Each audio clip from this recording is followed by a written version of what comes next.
হজের মাস এবং হজের একেবারে কাছাকাছি সময়। এতটা বরকতময় মাসে আল্লাহ তাআলার মেহেরবানিতে আল্লাহ তাআলা আমাদেরকে এ পর্যন্ত হায়াত দিয়ে পৌঁছবার তৌফিক দিয়েছেন, আলহামদুলিল্লাহ। জিলহজ মাসের এই যে আরবি এখন যে মাসটা চলতেছে, শুরু হয়েছে, এই জিলহজ মাসের প্রথম 10 দিন এর আলাদা ফজিলত আছে, অনেক ফজিলত। এই প্রথম 10 দিনের কি ফজিলত? 1 নম্বর কথা হলো, কুরআনুল কারীমের মধ্যে আল্লাহ তাআলা বলছেন আল হাজ্জু আশহুরুম মা'লুমাত, হজ হয়ে থাকে আমি আল্লাহর পক্ষ থেকে নির্ধারিত কয়েকটি মাসে। তাহলে হজ আল্লাহর পক্ষ থেকে নির্ধারিত কয়েকটি মাসে। এখন এই নির্ধারিত কয়েকটি মাস হজের, সেটা কোন কোন মাস? তাফসিরের মধ্যে আছে রমজানের পরবর্তী চাঁদ উঠেছে, ঈদের চাঁদ, শাওয়াল মাস এটা 2 নম্বর হলো, এরপরের মাস জিলকাদ 3 নম্বর হলো এই জিলহজ মাসের এই 10 দিন। এই 2 মাস 10 দিনকে বলা হয় হজের মাস। কয় মাস 10 দিন বলে? তাইলে এই 10 দিন হলো 2 মাস পার হয়ে হজ্জের একেবারে গুরুত্বপূর্ণ সময়। এই কারণে এটা হলো প্রথম ফজিলত এই 10 দিনের, যে এটা হজের চূড়ান্ত সময়। এখনই এই 10 দিনের মধ্যেই হজের মূল কাজ। হজ্জের মধ্যে মূল কাজ কি? 1 নাম্বার হলো মিনায়। মিনা একটা জায়গা, ওইখানে অবস্থান করা।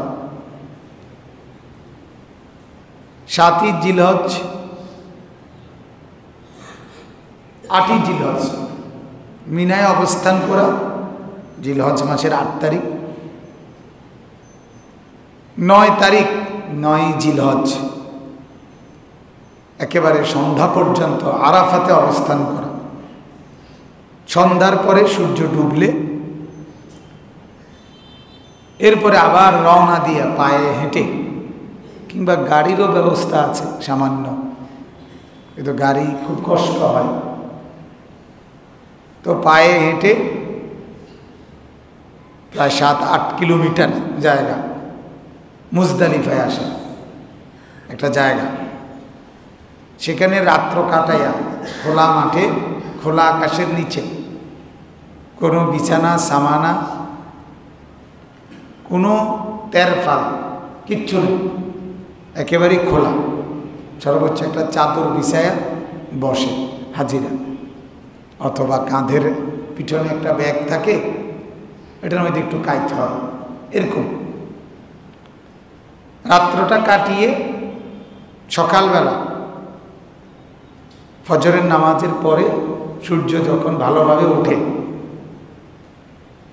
এই সময় আবার রওনা দিয়া পায়ে হাঁটা মিনাতে ফিরে আসে। শয়তানকে 7টা কঙ্কর নিক্ষেপ করা। এটা 10 তারিখ, কোরবানির দিন, 10ই জিলহজ। এরপরে পাথর মেরে আবার মক্কা শরীফ ফিরে যাওয়া, আল্লাহর ওইখানে হারামের মধ্যে সীমানার ভিতরে কোরবানি করা, এবং কোরবানির শেষে মাথা মুন্ডন করা। এরপরে ফরজ তাওয়াফ করা, কাবাঘর সাই করা, সাফা মারোয়া। এরপরে আবার মিনাতে ফিরে আসে। খুব কঠিন কাজ। এই কয়টা দিন 7 তারিখ থেকে শুরু হয়, এই 4-5 দিন বাই সিরিয়াল ধারাবাহিকভাবে একজন হাজিকে সবচেয়ে কঠিন কষ্টকর মেহনতের কাজটা করতে হয়।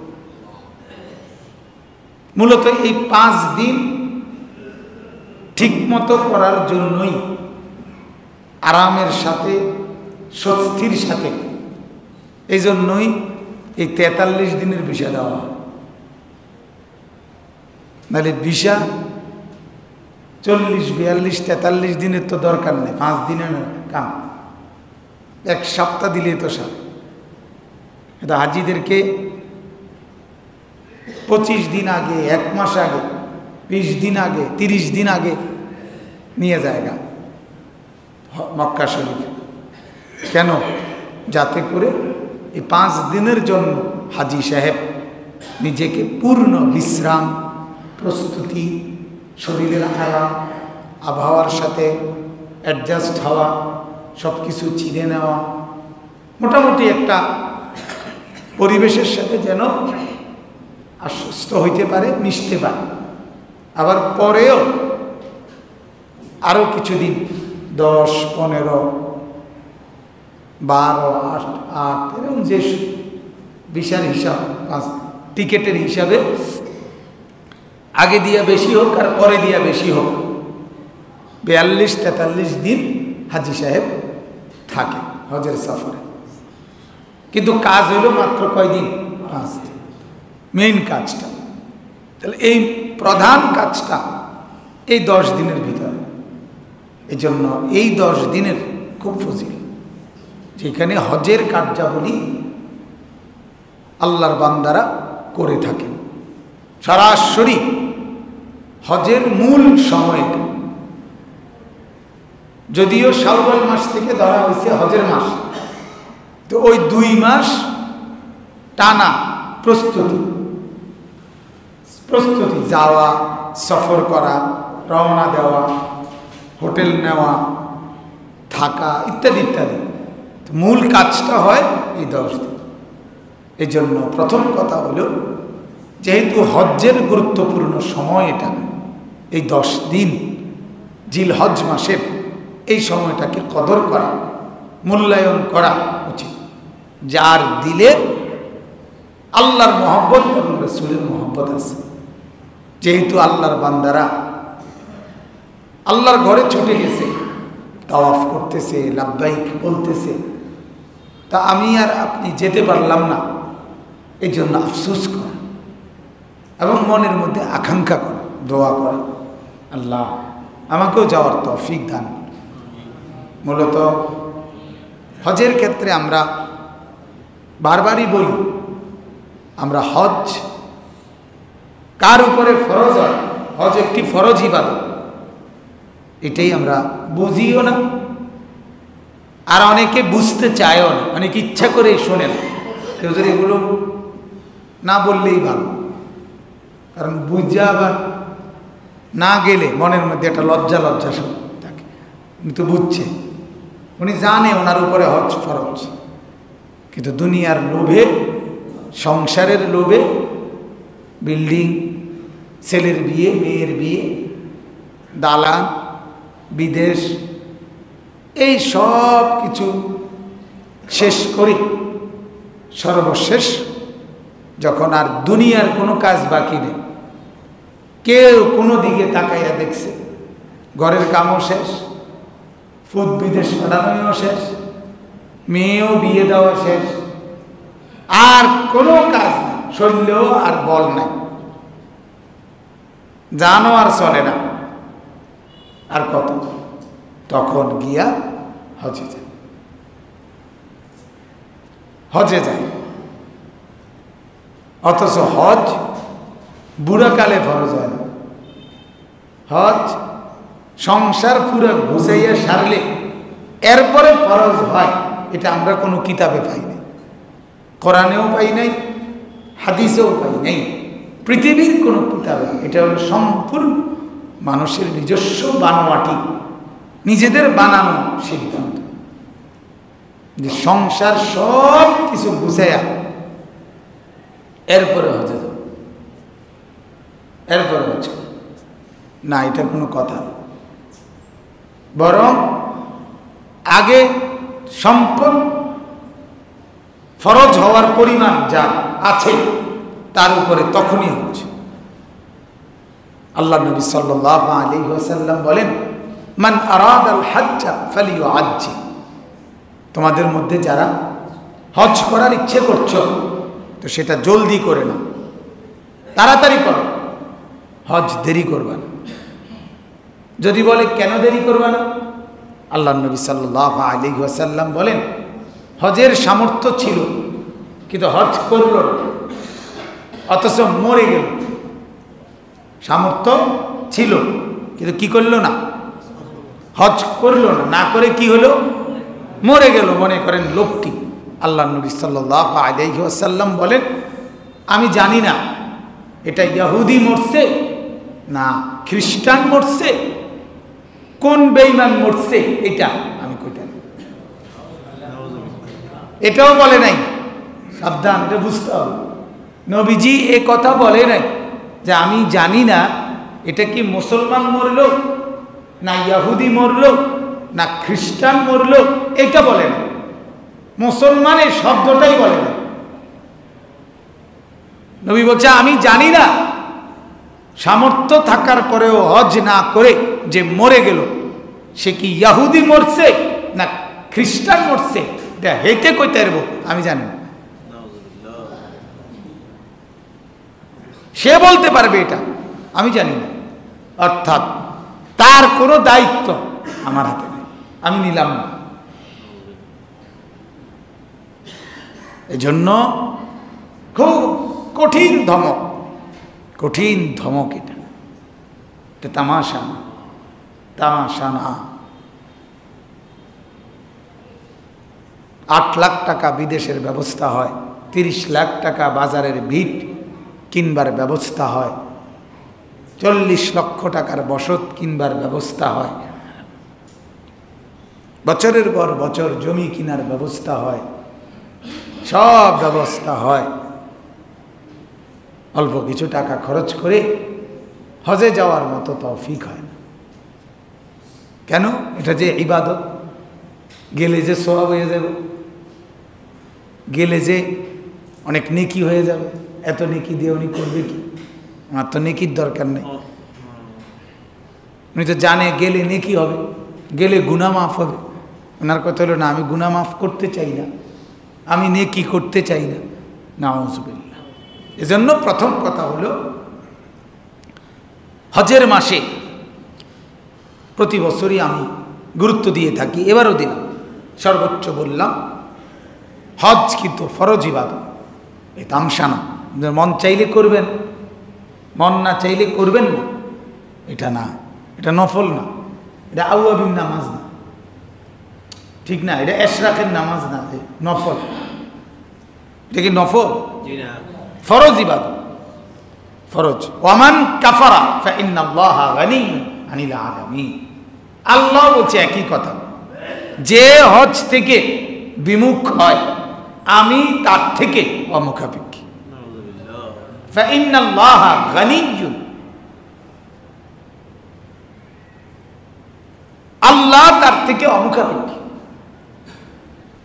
আল্লাহ বলেন তারে আমিও চিনি না, নবী বলেন ইয়া রাব্বাল আলামিন আমিও চিনি। যা,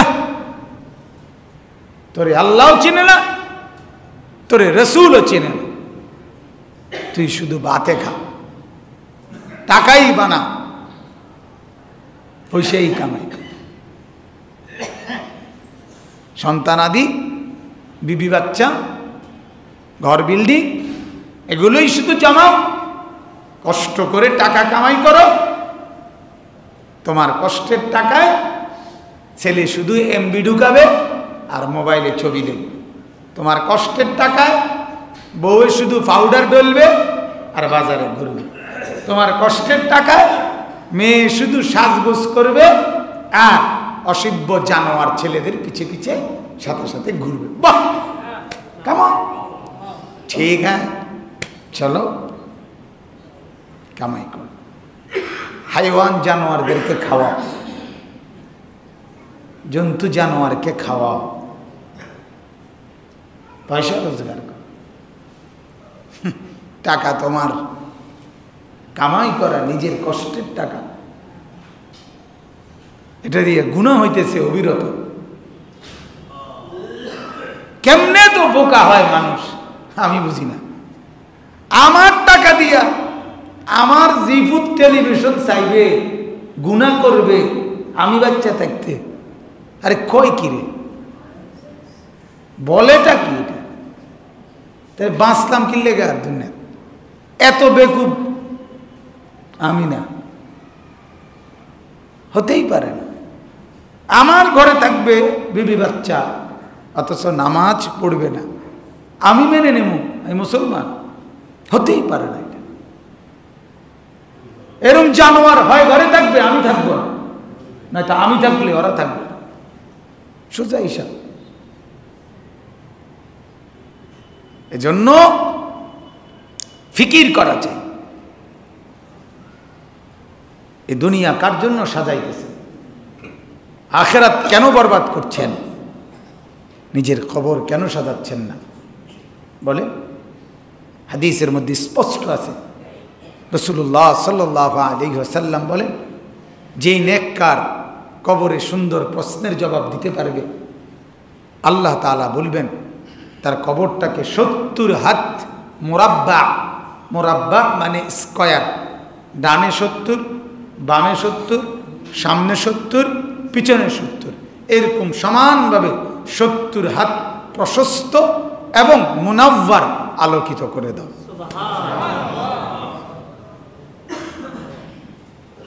আর যে নাফরমান প্রশ্নের জবাব দিতে পারবে না, ফেরেশতা জিজ্ঞাসা করবে ইনি কে, যাকে তোমাদের কাছে পাঠানো হয়েছে? নবীকে দেখিয়ে বলবে, হাদিসে আছে নাফরমান বলবে আমি ওনাকে চিনি না, ওনার ব্যাপারে আমার তেমন কোনো জানাশোনা নাই, লোকেরা বলতো আমিও বলতাম, লোকেরা যা বলছে আমিও তা বলছি। আল্লাহ তাআলা বলবেন কবরকে তাকে একটা চাপ দাও, ছোট্ট একটা চাপ দাও। কবর একটা চাপ দিবে, বাম দিকের মাটি এদিকে আসবে, ডান দিকের মাটি বাম দিকে আসবে, মাঝখানে সে হাড্ডি গুড্ডি সহ গুড়া গুড়া হয়ে যায়। হাদিস এই এখন বসে বসে পড়ছি, এখন একে নগদ পড়ছি, এই এতক্ষণ গাড়িতে বসে বসে কিতাব পড়ে এইমাত্র বলল। আল্লাহ মাফ করে দেন। অতএব প্রথম ফিকির, হজের জন্য মালওয়ালারা, ব্যবসায়ীরা, সম্পদওয়ালারা প্রস্তুতি নেন। অভাব যাবে না, অভাব যাবে। 50 লক্ষ টাকা ব্যবসা হওয়ার পরে স্বাভাবিকভাবে মন চাইবে না খাইয়া এগুন যদি আবার ফুজিত লাগাইতে পারি তো আরও কিছু লাভ হয়। এই বকিল এভাবেই শেষ হয়। কি বারে? দোকানে বারে, কিন্তু নিজের কপালে জোটে না। হেতের ভাত খানার টাইম নেই, সে দুপুরে খানারও টাইম নেই, রাইতে খানার টাইমও নাই, সুযোগ নাই। শুধু 50 রে 60, 60 রে 70, 70 রে 80, 80 রে 90, 90 রে 1 লাখ, 1 লাখ রে 2 লাখ, এমনি এমনি এমনি এমনি শুধু বাঁচ করতে আছে। কাপড় বাঁচ করে যেমন, রোলার বাঁচ করে যেমন, সুতা বাঁচ কটে যেমন, এভাবে গুনতে। এই ভাঁজে ভাঁজেই শেষ, এই ভাঁজে ভাঁজেই শেষ। একসময় সব থেকে যায়, নাফরমান কবরে চলে যায়। কবর একটা মাটি, একটা লাথি দেয়, একটা লাথি, যা যা বেটা কবরে, বেটা অপদার্থ কোথাকা, যা। কে তোরে বলছে বেটা এত বেদিশে হইতি, এত পাগল হইতি? কইছে কে তোরে? কোন ছাগলে বলছে তোরে বেটা? তুই জানোস না তোর বাপ দাদা 14 গোষ্ঠী মরে গেছে, তুই কীর্তি উদা শিক্ষার বেওকুফ। কি ধরনের কথা মেয়ে? এভাবে আখিরাত ভুলে যাওয়া, এভাবে কবর ভুলে যাওয়া। আল্লাহ আমাদেরকে মাফ করে দেন। আল্লাহ তাআলা আমাদেরকে বুঝ দান করেন। হ্যাঁ, হজ যে করে না আল্লাহ তাকে বলে আমি তার থেকে অমুখাপেক্ষী। রাসূল বলে আমি জানি না সে বেঈমান হয়ে বলল কিনা, আমিও চিনি না তাকে। হাসরের দিন সুপারিশ করবে নবী। কত হাজারবার কইছি আমনগরে এই মসজিদে আমি যে বাবা এ ভুল করেন না, নবী সুপারিশ করবে এটা তো শুনছেন, আমনে করবো নি এটা শুনছেন নি? আমরা কথা বুঝেন নাই? আপনারা যে করবে এটা আপনি শুনছেন নি? আপনার নামে চিঠি আইছেনি কোন? তো তো নবী যে নিজে বলছে আমি আমার বহু উম্মতকে হাউজে কাউসারের পানির থেকে না দিয়া তাড়াইয়া দেমু, এটা শুনছেন নি? কথা বলেন না কেন? সোহকান সোহকান, দূর হও দূর হও বলবেন এমন এ কথাটা শুনছেন নি? সেইটা যে আমি হব না এর কি নিশ্চয়তা আছে? কথা বলেন না? সেটা যে আমারে বলবে না এর কি নিশ্চয়তা? যদি আমারে বলে, হযরত ওমর রাদিয়াল্লাহু তাআলা আনহুর মতো সাহাবী বলতেন গোটা হাসরের মাঠে যদি সবাইকে আল্লাহ তাআলা বলে যে সবাই জান্নাতি, কেবল একটি লোক জাহান্নামী, হযরত ওমর কাঁদতেন আর বলতেন আল্লাহর কসম আমার ভয় হয় সেটা হয়তো আমি, সেটা হয়তো আমি ওমর, ওই একটা জাহান্নামী হয়তো আমি।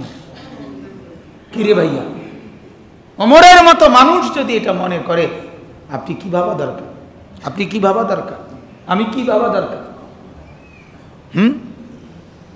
আল্লাহ তাআলা আমাদেরকে বুঝ দান করে। ফিকির চাই, ফিকির চাই, বারবার দিল জাগান, হিসাব করেন, হিসাব করেন।